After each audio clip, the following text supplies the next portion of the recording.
So, firstly, you started your career as an economist and later specialized in sociology. What motivated you to do this, and what has your economics experience brought to your sociological study?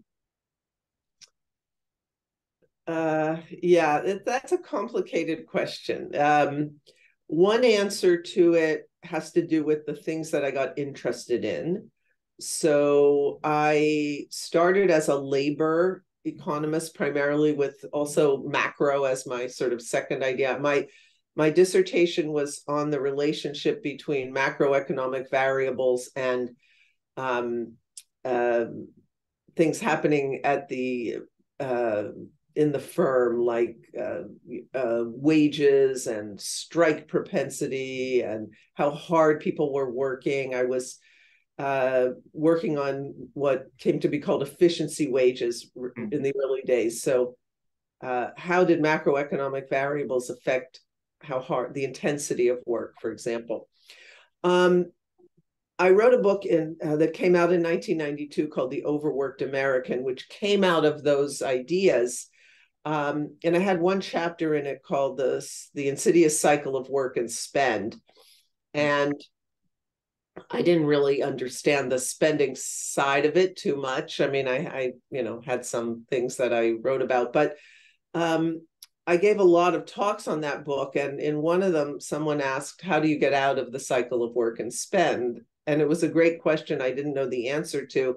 And that led me into sociology, because at the time, economists weren't really doing much on consumption. There was the sort of early post-war work on the consumption function, but many of the assumptions that economists were making about consumption, I think, led them in the wrong direction. In particular, the idea that there was no interpersonal comparison.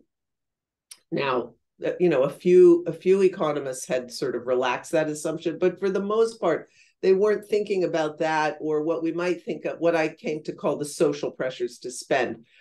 And so as I started to work on that, I naturally went into sociology, because that's where people were talking about it. I got very interested in the ideas of the French sociologist Pierre Bourdieu, and who wrote a really magnificent book on consumption called Distinction. And so that sort of just gradually led me closer and closer to sociology. But I should also say there were some other aspects of my other things that were going on. I mean, one was, at the time, economics was so male dominated. It still is, but being a woman was difficult. I was bullied by Larry Summers at Harvard. That had an impact on me. So there was that. And then there was the politics of it. So I had a kind of double whammy, because I was both a woman and I was a quote unquote radical economist, working outside the dominant paradigm. And that the profession was moving to the right during those years pretty significantly. And so I began to feel more and more marginalized. So those combination of things sort of led me to sociology. Just one little anecdote, which was that a number of times, long before I had gone into sociology or was even paying much attention to it, I had never taken a sociology class. People would call me a sociologist because of the kinds of questions I was interested in. So I suppose there was maybe a certain inevitability that I would end up there one way or another. And the final thing, you asked about how it affects my work. Well, I think it has a really big impact, because I'm looking at things from both sides. So whether it's my work on work time, where I sort of really wanted to integrate the consumption and the work side. So that's been a real hallmark of that work. Or in my work on gig labor, where I'm thinking a lot about the economics of platforms, as well as the sort of more sociological experience that workers have. So I try and wear both hats. And I think it does mean that I sometimes go in directions that are different from what somebody just wearing one or another hat would have. Incredible. And I just want to turn to one of the research topics that you recently took on. You're a member of the Global Academic Board of the 4-Day Work Week Initiative, the future of work. Very recently, the midpoint research results were published for the UK pilot, and they were quite encouraging. Could you please tell us a bit more about the economic, social, and environmental basis for the 4-Day Work Week and its implications for key stakeholders? Yes, so the 4-day work research is really exciting. This is a return for me because I first studied work time in the 1980s and published the Overworked American in the 1990s, and I've continued to do some research on work time, but I moved into a number of other areas, in part because there wasn't really much of an appetite for a shorter work time agenda in the United States, but that's changed. And so at the end of 2021, I started working with a group, an NGO called 4-Day Week Global, which was organizing trials of companies who wanted to give 4 days of work to their employees, but with 5 days pay and with a process of work reorganization so that it's not just a speed up. And it's a 32-hour work week, not a so-called compressed work week, not 4 10-hour days. We started our first trial in February of 2022, and then every 2 months have been pretty much starting a new trial with new companies. They're 6-month trials, and I'm leading a team that's been researching the impacts. So you mentioned the UK trial. It's the largest of the trials. And we are just finishing it up literally in a couple of days. It'll be ending. We are in fact releasing results from the first 2 trials this week on December 1st. So, on November 30th. We've had really great findings. We're collecting 2 kinds of data, data on employee outcomes and data on the companies. Now, what got reported in the press on the UK was how the companies are feeling about it. And we're finding very, very high levels of success for the companies. So in the first 2 trials, we asked companies to rate the trial 0 to 10. They rated it a 9. Asked them about their performance and productivity. They rated those 7.6, 7.7 respectively. And we've been collecting data from them on revenue, which went up over the trial, big increases in revenue from the previous 6 months in 2021. We want to correct for seasonality. So we're comparing to same 6-month period a year earlier, but also just over the course of the trial, revenue went up by more than 1% a month. Resignations are down, new hiring is up, absenteeism is down. We don't have productivity measures per se. Not many of our companies actually measure productivity, and it's hard to do in the white collar firms that are the bulk of the participants. But very, very pleased responses from the firms. Employee side, also fantastic. 97% say they prefer the schedule, the 4-day schedule, and want to keep it. A range of well-being outcomes improved. Stress, anxiety, burnout, physical health, mental health, fatigue, more exercise, fewer sleep problems, more satisfaction with life, more satisfaction with time, less work-family conflict. I mean, pretty much you name it. We measured a lot of things and they all improved. Pace of work did not go up, which is interesting. So the reorganization of work worked.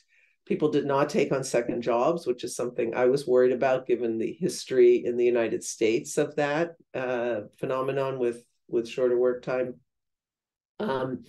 And, for economists, maybe the most telling statistic will be willingness to pay. And what we found is that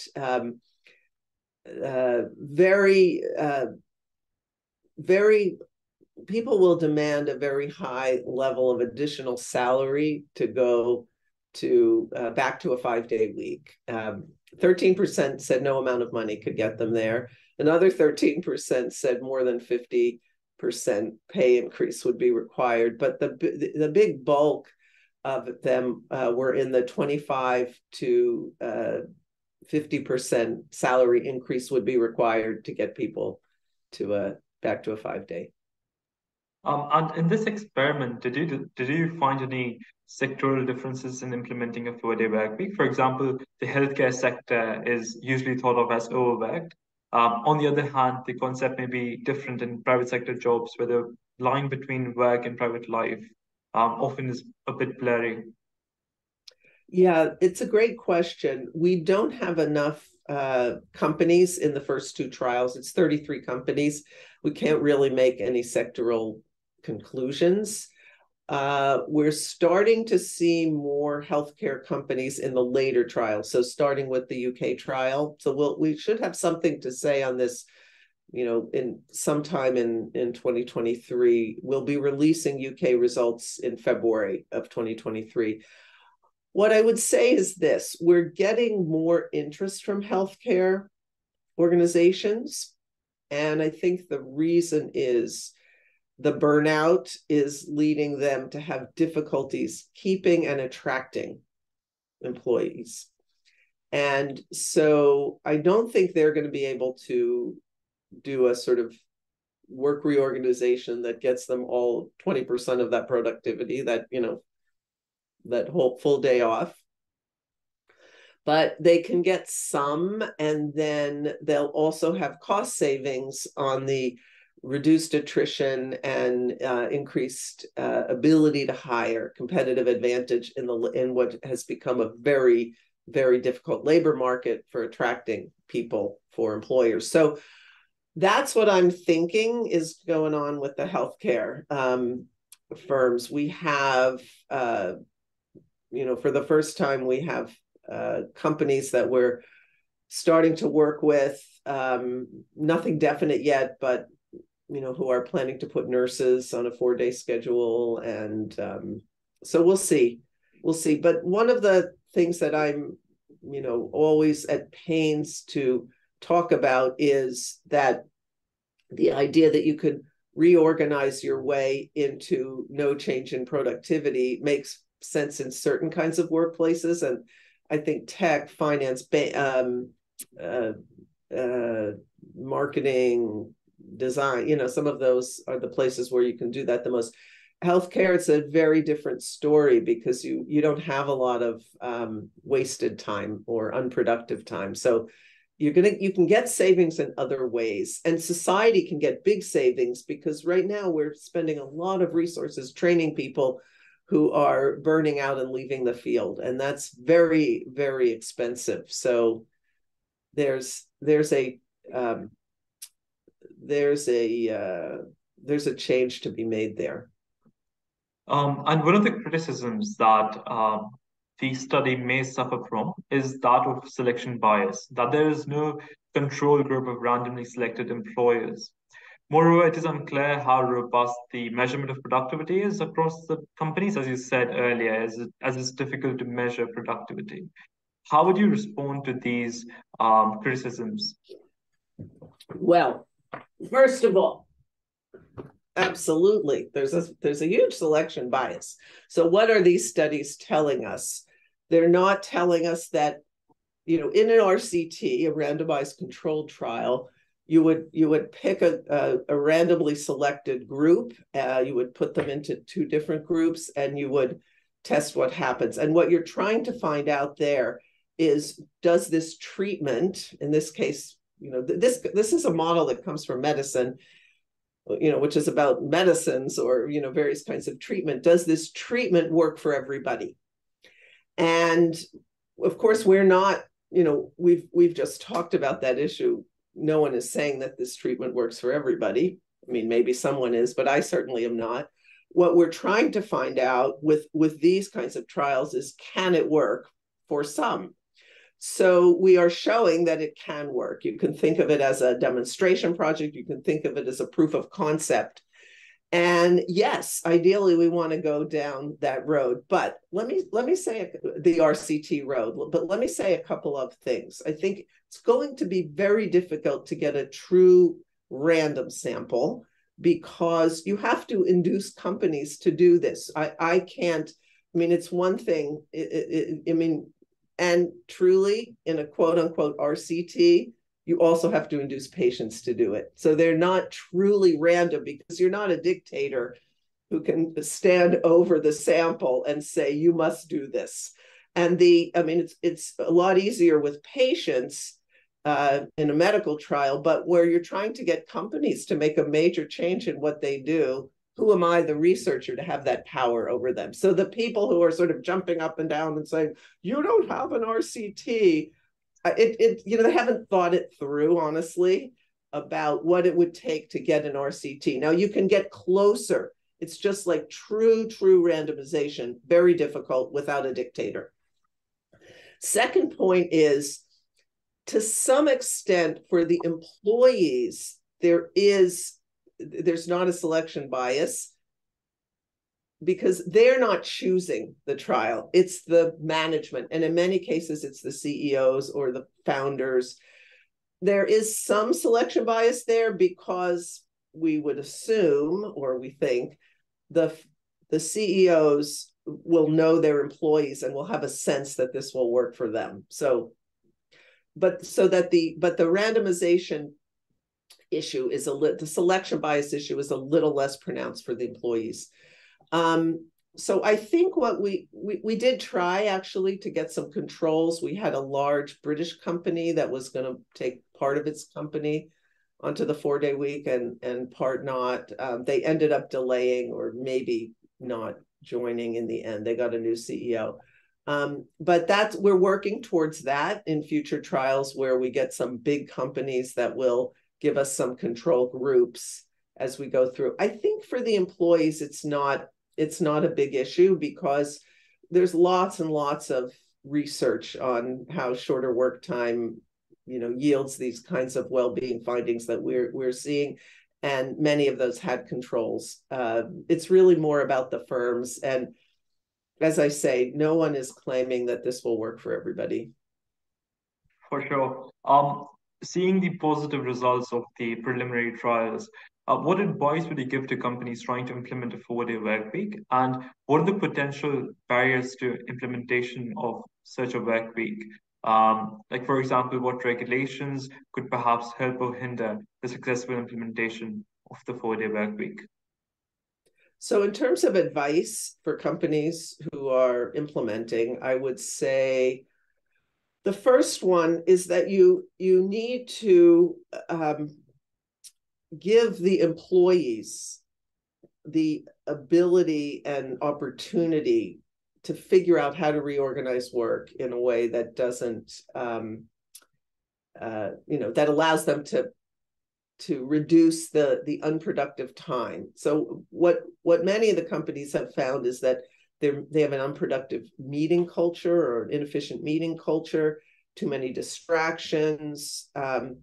People can move personal appointments, errands and things to the off day. So they're able to figure out these kinds of things. They shift to sort of more time efficient communication styles and so forth. So giving the employees the ability to do that, it's hard to do it from the top down. But there's one piece of that we also recommend, and it goes to something you asked me in the previous question that I didn't answer, which is productivity. So economists are, very concerned about productivity. And one of the things we say is, first of all, most of these companies are not measuring productivity. And so we say, don't start measuring productivity with the change, because suddenly, putting your employees under a microscope more than you did before doesn't necessarily make sense, and it could backfire. Also, very, very hard to measure productivity in a lot of these cases.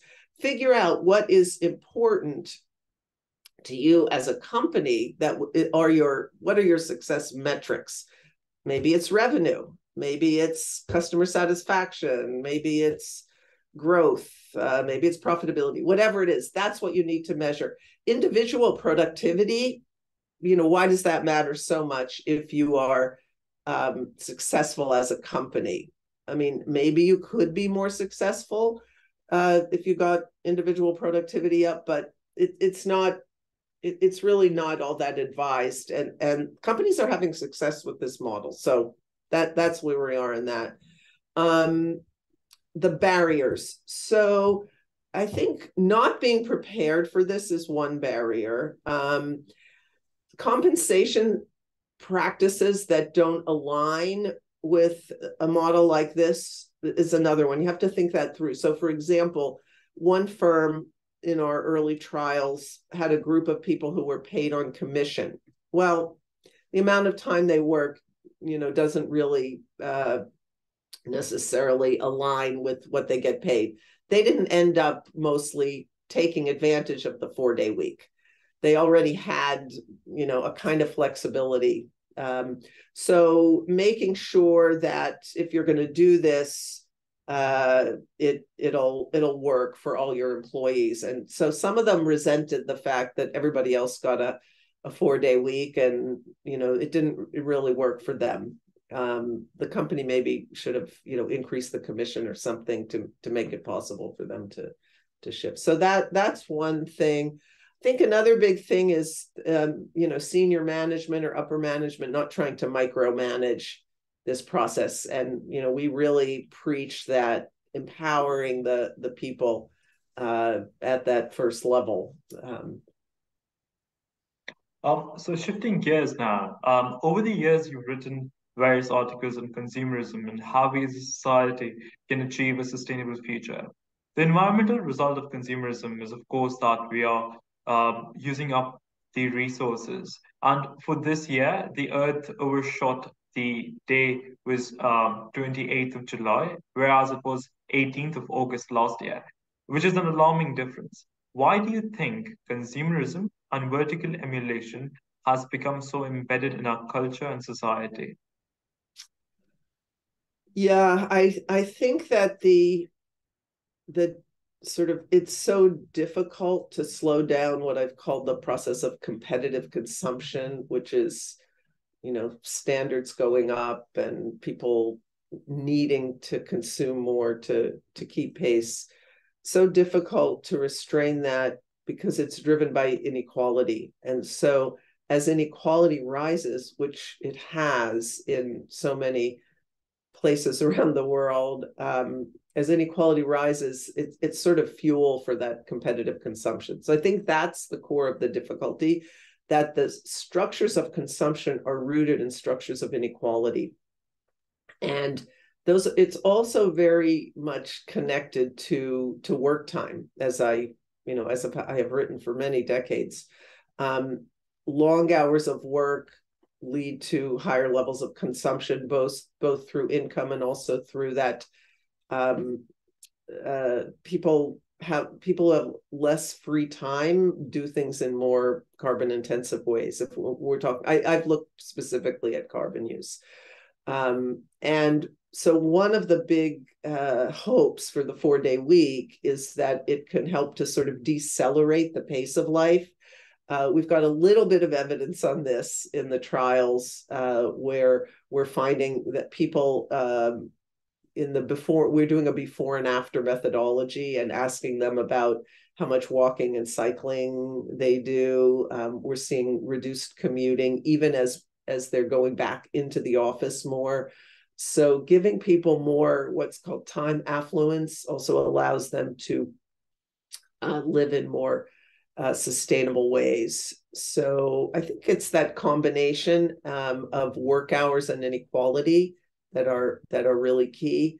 And we have some work. One of my grad students has been looking at that interaction between work time and concentrated inequality at the top of the distribution, and finding that in more unequal societies, not only do you get more carbon emissions, and that's something we've found in a number of different papers, but the the effect of work hours on carbon emissions gets more intense with more inequality. And your recent book, After the Gig, was released during the pandemic. And I just want to understand, how do pandemics and global crises affect trends in consumerism? Well, the pandemic, led to big changes in consumer patterns. Of course, during a lockdown, a lot of things people can't do. So we saw a collapse in carbon emissions. People couldn't travel, they couldn't buy much. In the early days, people were just buying necessities, really food and household goods that they needed to sustain themselves. And then you get other things. You have government stimulus payments in the United States that led to purchasing. As the economy picked back up again, carbon emissions, regained their, relentless rise. And then there are some longer lasting things like a shift to online purchasing and more delivery, as opposed to in person. But I think in the end, the pandemic, although it will have changed, especially temporarily, it's some things more permanently, the pattern of consumption, what it hasn't done is change the sort of overall sort of consumerist orientation of particularly wealthy societies. There was a lot of talk in the early days of the pandemic that this would lead to changes in people's lifestyles as they really focused on what mattered more to them and so forth. And I think we have seen some of that in the labor market trends, the so-called great resignation, the quiet quitting, the reshuffle, which is people moving from one job to another, higher levels of people exiting the labor force earlier. So that'll give a little bit of a deceleration, that sort of movement out of long hours. Yeah, so I just want to understand this a bit better. Why has the pandemic not really shifted the preferences of consumers? Why are they so entrenched in society? Well, I mean, it has shifted them in some ways. I think the movie theaters are not as crowded as they were. There's some sort of health fears. And then you get these transitory effects like a travel boom when people get, able to travel again and so forth. But the pandemic didn't shift the things that drive consumerism. So it didn't shift, it shifted the income and wealth distributions in the direction of more inequality. So that would be a boost to consumerism. Some changes in the labor market, which would work in the other direction of people working fewer hours, that would work in the other direction. But it's sort of, it goes back to what I was arguing earlier, which is that thinking about the structure of consumption as coming out of that structure of inequality, and that wasn't transformed by the pandemic. If anything, it led to a more pressure for competitive consumption. True. So unfortunately, like the overconsumption of a wealthy minority fuels a climate crisis. Yet it is like the poor majority who have to pay the price. Would policy and international cooperation resolve this dichotomy?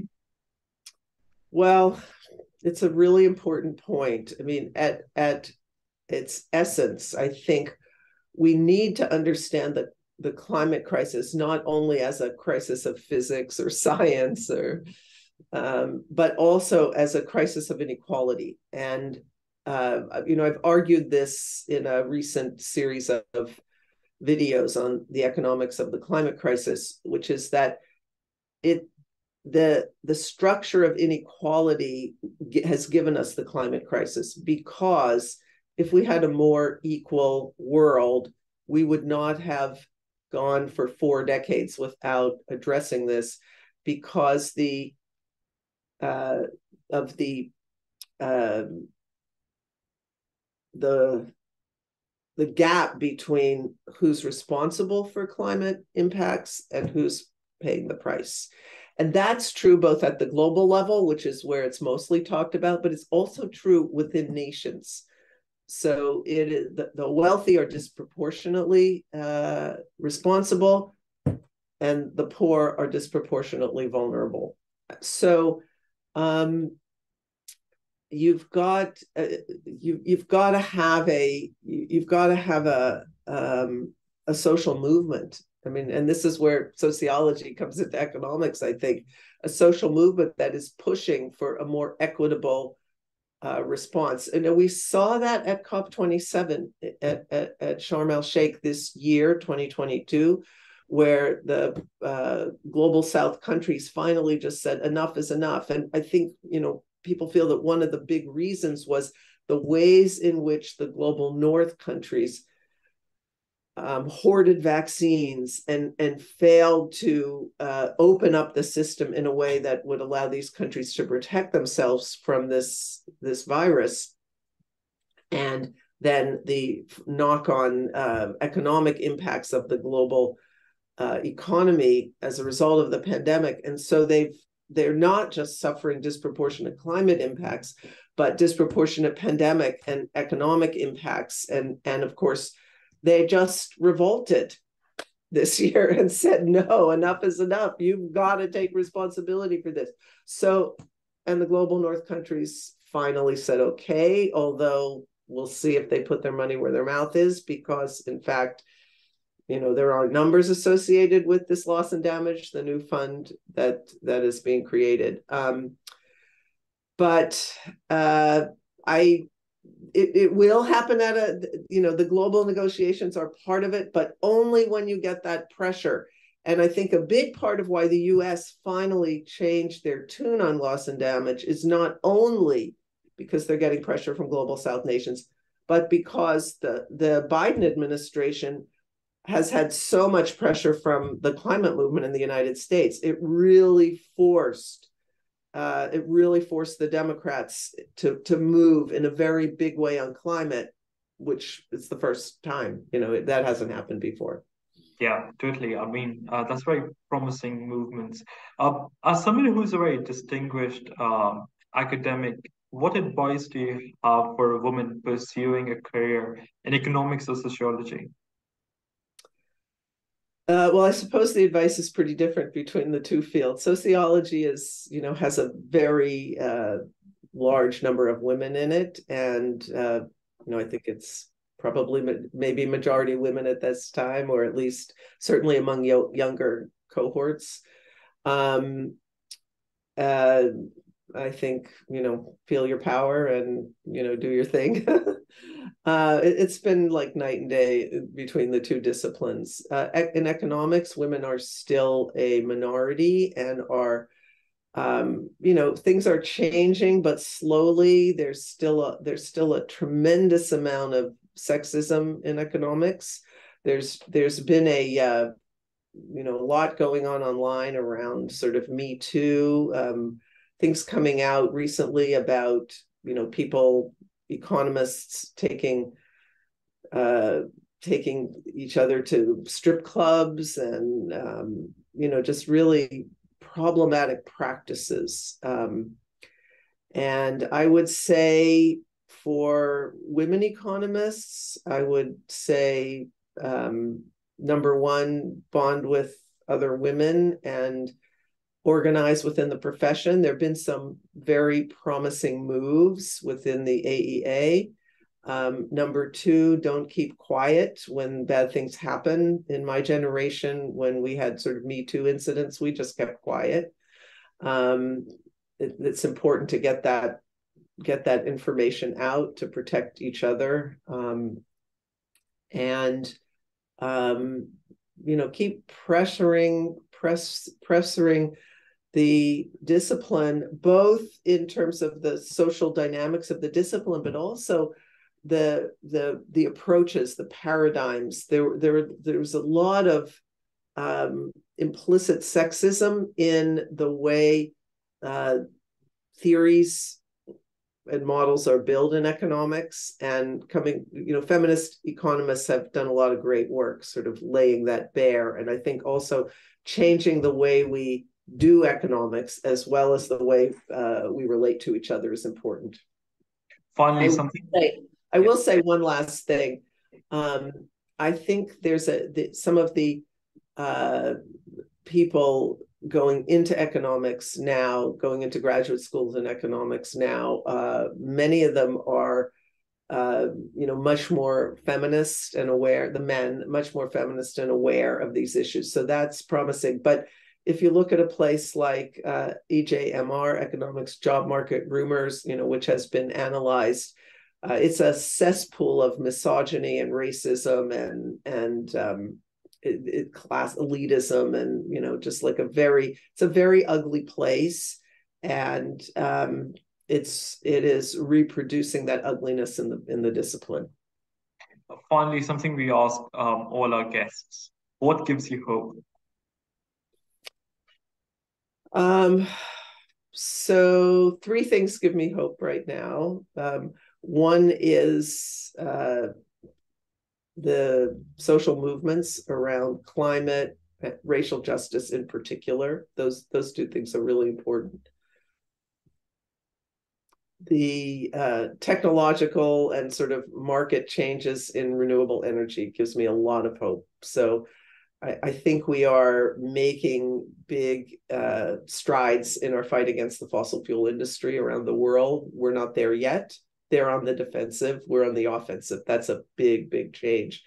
And I don't think we could have gotten there if we didn't have a cheaper alternative technology for producing energy. And then, of course, this is very cliched, but it speaks to something I said a minute ago, but this is a very genuine point. Younger generations give me hope. I have 2 children, ages 27 and 31, and as well as all my students, so I'm in contact with a lot of young people, and the levels of engagement and political mobilization and their values are really, very inspiring to me. Thank you so much for your time. I really appreciated it. And yeah, I found the discussion to be very valuable, and I hope that the listeners do as well. Great. Thank you. It was a real pleasure.